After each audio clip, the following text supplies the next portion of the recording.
दोस्तों नमस्ते। आज हम BEd second year 8th paper से संप्रेषण में मुद्रित और अमुद्रित माध्यम को देखेंगे। अगर आपने मेरे चैनल को सब्सक्राइब नहीं किया, सब्सक्राइब करें। सब्सक्राइब करने से मेरे से जुड़ जाते हैं। तो देखते हैं संप्रेषण के मुद्रित और अमुद्रित माध्यम को। सबसे पहले मुद्रित माध्यम को देखेंगे। मुद्रित माध्यम के अंतर्गत स्व अनुदेशित सामग्री, अन्य मुद्रित सामग्री को देखेंगे और इसके लाभ और सीमाएं को भी देखेंगे। सबसे पहले स्व अनुदेशित सामग्री। इस प्रकार की मुद्रित सामग्री सदैव एक निश्चित उद्देश्य की पूर्ति में सहायक होती है। छात्र अपनी अपनी व्यक्तिगत गति, रुचि, मानसिक स्तर तथा क्षमता एवं योग्यता के अनुकूल स्व अनुदेशित सामग्री के माध्यम से अध्ययन करते हैं और सरलता से विषय वस्तु समझ लेते हैं। आजकल दूरस्थ शैक्षणिक संस्थानों में स्व अनुदेशित सामग्री का प्रयोग मुद्रित सामग्री के रूप में प्रमुखता के साथ किया जाने लगा है। प्रत्येक कोर्स के लिए विभिन्न विशेषज्ञों द्वारा यह सामग्री छात्रों की आवश्यकताओं, उनकी आयु तथा उनके स्तरों के अनुरूप तैयार की जाती है। इस प्रकार की सामग्री का मुख्य उद्देश्य होता है कि छात्र अपने प्रयासों से अपने घर पर रहकर ही पाठ्य वस्तु को सरलता एवं स्पष्टता से समझ सके। अब देखेंगे अन्य मुद्रित सामग्री।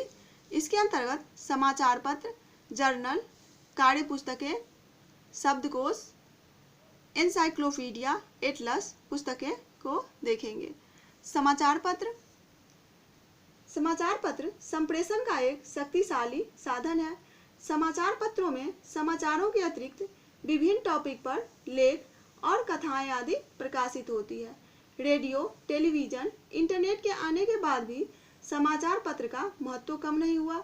एक अच्छा समाचार पत्र देश में घटित होने वाली खबरों का सही, सटीक, संतुलित विवरण प्रस्तुत करता है। जर्नल। जर्नल विभिन्न शोध संस्थानों द्वारा प्रकाशित शोध पत्रिकाएं होती है, जिनमें विषय विशेष पर नवीनतम प्रपत्र तथा शोध प्रपत्र प्रकाशित किए जाते हैं। कार्य पुस्तकें। वर्कबुक में विभिन्न प्रकृति तथा कठिनाई स्तरों के अभ्यास दिए गए होते हैं, जिन्हें छात्रों को हल करना पड़ता है।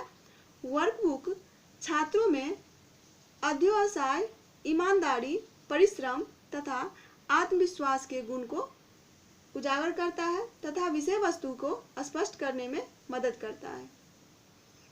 अब देखेंगे शब्दकोश। शब्दकोश में हजारों लाखों शब्दों के अर्थ दिए गए होते हैं, जो क्रमानुसार दिए गए होते हैं। शब्द संबंधी कठिनाई आने पर छात्र शब्दकोश की सहायता लेते हैं। एनसाइक्लोपीडिया। एनसाइक्लोपीडिया से किसी भी चीज के विषय में विस्तृत जानकारी प्राप्त होती है। सामान्य शिक्षा के क्षेत्र में एनसाइक्लोपीडिया एक विशेष संदर्भ ग्रंथ है। एटलस। एटलस के द्वारा विभिन्न स्थानों, वहां की भौगोलिक परिस्थितियों, भौगोलिक संरचना एवं भौगोलिक सीमाओं आदि का ज्ञान एटलस से छात्रों को सरलता से मिल जाता है। पुस्तकें। पुस्तकें ज्ञान का भंडार होता है। शिक्षक पुस्तक की सहायता से ही कक्षा शिक्षण में करता है। पुस्तक के बिना आधुनिक युग में भी काम चलाना बहुत मुश्किल है। इन मुद्रित सामग्री के अतिरिक्त अभिक्रमित अधिगम, हैंडआउट, चार्ट, पोस्टर, डायग्राम एवं ग्राफ जो है वह मुद्रित माध्यम है। अब हम मुद्रित सामग्री के लाभ को देखेंगे कि इससे क्या लाभ मिलता है। मुद्रित सामग्री सरलता से उपलब्ध, उपयोग करना आसान, देखने में आकर्षक, प्रस्तुतिकरण में आसानी, रोचक, सस्ती और पाठ्य वस्तु को स्पष्ट करती है। स्व अध्ययन में भी यह उपयोगी है। औपचारिक, अनौपचारिक एवं दूरस्थ शिक्षा में इसकी भूमिका महत्वपूर्ण है। मुद्रित सामग्री के सीमाएं को देखेंगे। मुद्रित सामग्री का सही और उपयुक्त उपयोग कर सकना हर स्तर के शिक्षक के बस की बात नहीं है।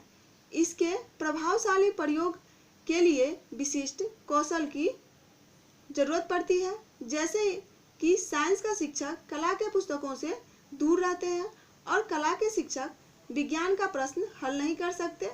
इसके माध्यम से कौशल एवं दक्षताओं का विकास संभव नहीं है। जो विषय सामग्री जिस स्तर के छात्रों के लिए तैयार की गई होती है, वही छात्र इसे सरलता से उपयोग कर सकता है। मुद्रित सामग्री व्यक्तिगत आवश्यकताओं और कठिनाइयों को दूर करने में समर्थ नहीं है। मुद्रित सामग्री को समझने के लिए विशिष्ट मानसिक परिपक्वता की आवश्यकता होती है। तो ये थी मुद्रित सामग्री की जो है सीमाएं। अब हम देखेंगे अमुद्रित माध्यम को। अमुद्रित माध्यम 3 भागों में बटा, श्रव्य साधन, दृश्य साधन और श्रव्य दृश्य साधन। अमुद्रित माध्यम से तात्पर्य उन इलेक्ट्रॉनिक साधनों से है जो शिक्षण अधिगम क्रियाओं को प्रभावशीलता में वृद्धि करता है। अब हम श्रव्य साधन को देखेंगे। श्रव्य साधन जैसा कि नाम से ही स्पष्ट है, इसमें सर्वेंद्रियों का उपयोग किया जाता है। इसके अंतर्गत रेडियो और टेप रिकॉर्डर, भाषण, वार्ता, ग्रामोफोन आदि है। यहाँ पर हम श्रव्य साधन में रेडियो और टेप रिकॉर्डर को देखेंगे। रेडियो जन संप्रेषण के लिए रेडियो एक उत्तम साधन है। इसकी पहुंच गांव से लेकर दुर्गम जगहों तक भी है, जिसके कारण यह खास लोकप्रिय है। यह सस्ता एवं सर्वसुलभ साधन है। इसे कहीं भी आसानी से लाया ले जाया सकता है। रेडियो से सूचना, समाचार, शिक्षा संबंधी और मनोरंजन के लिए गीत, संगीत, कहानी, नाटक आदि प्रसारण किया जाता है। इसके बाद है टेप रिकॉर्डर। टेप रिकॉर्डर के माध्यम से किसी प्रकरण की विषय वस्तु, वार्ता आदि को आवश्यकता अनुसार रिकॉर्ड करके प्रस्तुत किया जाता है। शिक्षा के क्षेत्र में यह एक महत्वपूर्ण उपकरण सिद्ध हुआ है। अब देखेंगे दृश्य साधन को। दृश्य सामग्री में सिर्फ आंखों का उपयोग किया जाता है। किसी भी विषय वस्तु को देखने से वह समझ में आ जाता है। दृश्य सामग्री के अंतर्गत chart, map, model, slide, film strip, projector, overhead projector आदि साधन है। श्रव्य दृश्य श्रव्य दृश्य साधन को देखेंगे। श्रव्य दृश्य सामग्री के द्वारा सुनने और देखने दोनों तरह की इंद्रियों का जो है प्रयोग किया जाता है। आंख और कान दोनों को एक साथ काम करना पड़ता है।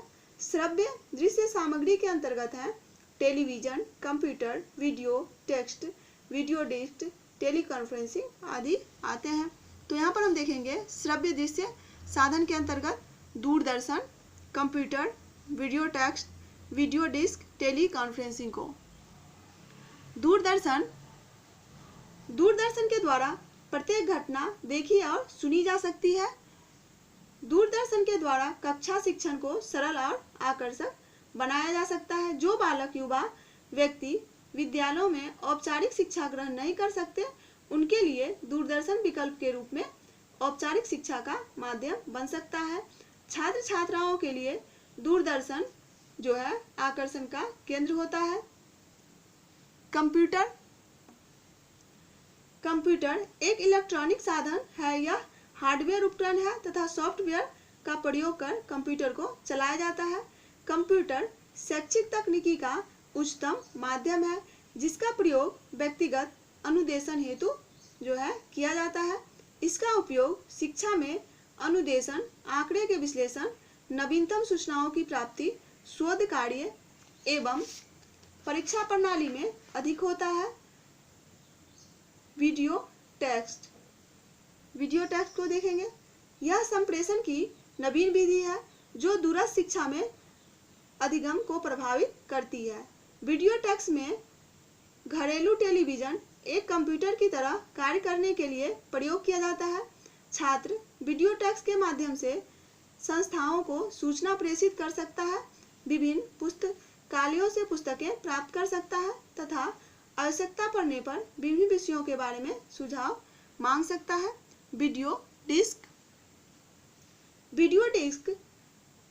प्लेयर पर वीडियो डिस्क जो है वीडियो डिस्क प्लेयर पर घूमती है। समस्त सूचनाएं लेजर प्रकाश की सहायता से टेलीविजन पर प्रदर्शित होती है और वहीं से सूचनाएं सरलता से पढ़ी जा सकती है। यह व्यक्तिगत शिक्षण के लिए उपयोगी है। कम समय में अधिक जानकारी उपलब्ध हो जाती है। इससे तात्कालिक पृष्ठपोषण तथा सूचनाओं को आगे पीछे भी इससे कर सकते हैं। पृष्ठपोषण भी हो जाता है, फीडबैक भी मिल जाता है इससे, और सूचनाओं को आगे पीछे करके भी देख सकते हैं।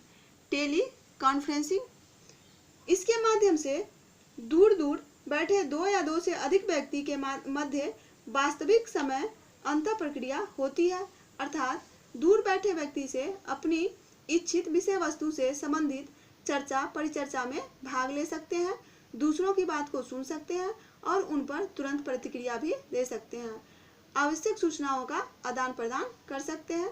तो ये था संप्रेषण का अमुद्रित माध्यम। अब हम इसके लाभ और इसकी सीमाओं को देखेंगे।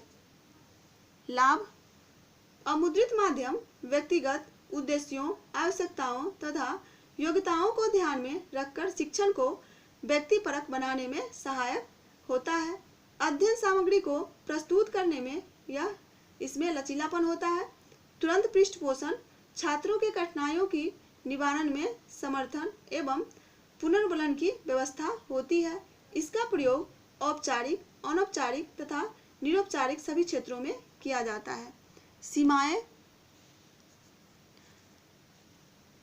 अमुद्रित साधन महंगा होता है। सभी विद्यालय इसकी व्यवस्था सरलता से नहीं कर सकते। इसके प्रयोग के लिए भी विशिष्ट ज्ञान या प्रशिक्षण की आवश्यकता होती है। तो ये था अमुद्रित माध्यम और इसके लाभ और सीमाएं। धन्यवाद। आप मेरे चैनल को सब्सक्राइब करें, शेयर करें, लाइक करें।